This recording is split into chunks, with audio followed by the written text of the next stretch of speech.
Hey guys, Marcelo here, founder and lead financial coach with OnVisor, and today we're going to go through the basics, the essentials of financial planning. So we're going to talk about what financial planning is, what are the steps needed in order to start or to keep building a sound financial plan.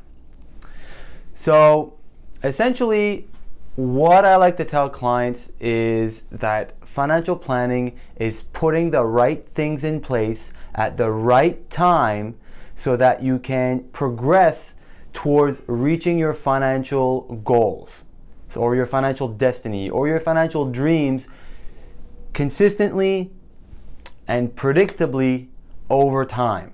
So basically what you want to do is take out the unknown, take out the burden, take out the weight, the financial weight that you might have, so that you can kind of move forward more confidently towards whatever goals you may have with your own finances.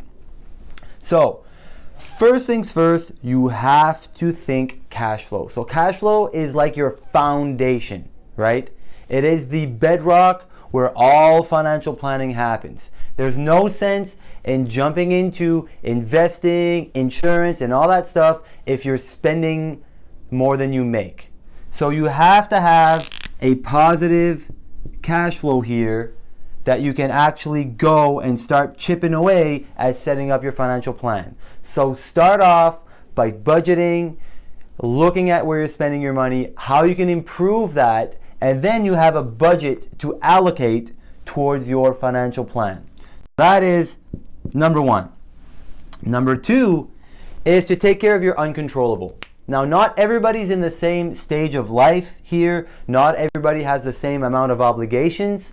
Some of us have families to support. Some of us are single. Some of us have student debt. Some of us don't, etc. But you want to take care, and you want to make sure that things that are out of your control, things like getting sick, things like getting disabled, things like dying prematurely, things that are completely out of your control and would completely devastate you or your loved ones' financial futures, you want to take care of that with life insurance, disability insurance, wills, powers of attorney. There's a whole whackload of stuff that can fit into this category so that you can move forward. So same as having a good budget lets you jump here, taking care of this lets you jump here. Now, the third thing you want to do is start managing the things you can control. You can depending on your cash flow, you can control how fast you're going to get out of debt. You can control how aggressively you're going to invest. You can control whether or not you're going to save for your kids' education. So getting out, being debt-free, paying off your house, helping your kids with education, saving for your retirement, having an emergency fund, those are all things that are within your control simply because you can control your cash flow. You can control whether you bought too much house, you're driving too much car, so whether you inflated your lifestyle too much or not. Those are all under your control. However, getting sick or dying prematurely is completely out of your control.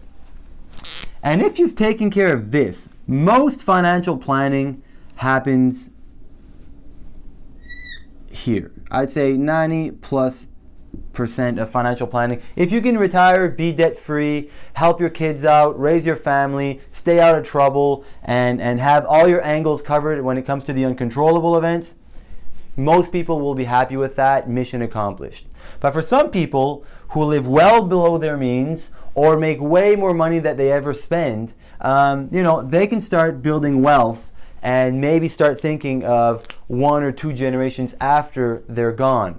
So after you've taken care of everything you need to take care of, you can move to the final step, which is really planning intergenerationally. So if you have any questions about this, or about which stage should be done first, or compare what things you have done to what needs to be done, I highly encourage you to speak with a professional. If you would like to know how this plan applies to you, please feel free to reach out to me, as well as booking your own one-on-one session to learn more about this and how it can improve your financial future. So until next time, cheers guys.